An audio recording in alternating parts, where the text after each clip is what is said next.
Je viens de finir Fallout et on va pas se mytho, hein, mais c'est la meilleure adaptation de jeu vidéo en vrai. Ça tabasse The Last of Us. Et attention, hein, The Last of Us c'était très cool, j'avais kiffé. Mais déjà si je dois comparer les deux saisons de Fallout, c'est un niveau stratosphérique par rapport à la saison 2 de The Last of Us. Et puis dans sa globalité, Fallout ça reste une meilleure adaptation en vrai. Bon, j'ai plein de trucs positifs à dire sur Fallout. Et on va commencer par les acteurs et leurs personnages du coup. Il y en a certains qui se démarquent du lot. Il y a Ella Purnell qui joue Lucy, évidemment, actrice principale, tout ça. Ça en valide. Aaron Moten qui joue Maximus. On va y revenir sur Maximus, mais moi je l'ai trouvé très cool, très fort, et il m'a fait kiffer. Et il y a l'acteur de Hank, Kyle MacLachlan,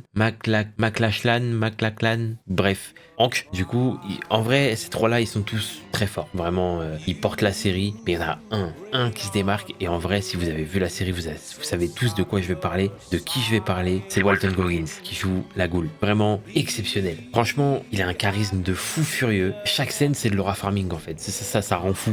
Dès que tu le vois arriver à l'écran, t'es en mode bah ouais, non mais la prestance de fou. Non, c'est trop fort. Vraiment, il a porté la série limite à lui tout seul, même si je veux pas dénigrer la performance des autres. Mais vraiment, il a été exceptionnellement magistral. Autre point très très fort de la série, et d'ailleurs comment ne pas parler de Fallout sans parler de musique, les musiques en mode apocalyptique, peut-être c'est des musiques heureuses qui peuvent passer pour Noël, mais en même temps qui peuvent passer quand une bombe nucléaire te tombe sur la gueule. Bref, la soundtrack exceptionnelle. Si je connais pas une personne qui a regardé Fallout et qui n'a pas Shazam des sons, ou regardé sur le truc de Prime Video, bref, j'ai une playlist avec des sons que de sons comme ça en fait, exceptionnel. En plus tu rajoutes à ça les décors, les VFX, les monstres et tout. L'ambiance générale de la série, elle est incroyable. J'ai trop kiffé, voilà. Du coup, qui dit point fort, dit point faible. J'avais dit que j'allais y revenir, mais le perso de Maximus. Alors, l'acteur le joue très bien, mais je trouve qu'ils lui ont pas donné assez à manger en fait. Son histoire, elle stagne. Au début, ça part bien, ça rend curieux, puis après, à partir de la moitié de la saison, ça stagne et ça bouge plus trop jusqu'à la fin. C'est un peu dommage. Pareil pour les Vault et les Vault Dwellers.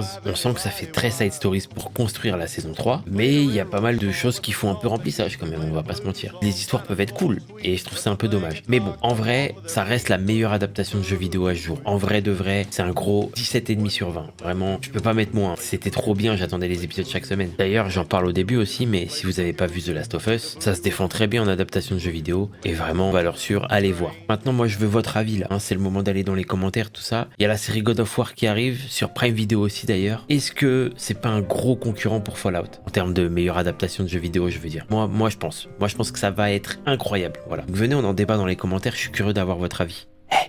Allez regarder The Last of Us. Et Arcane aussi. C'était incroyable, vous allez kiffer. Abonnez-vous.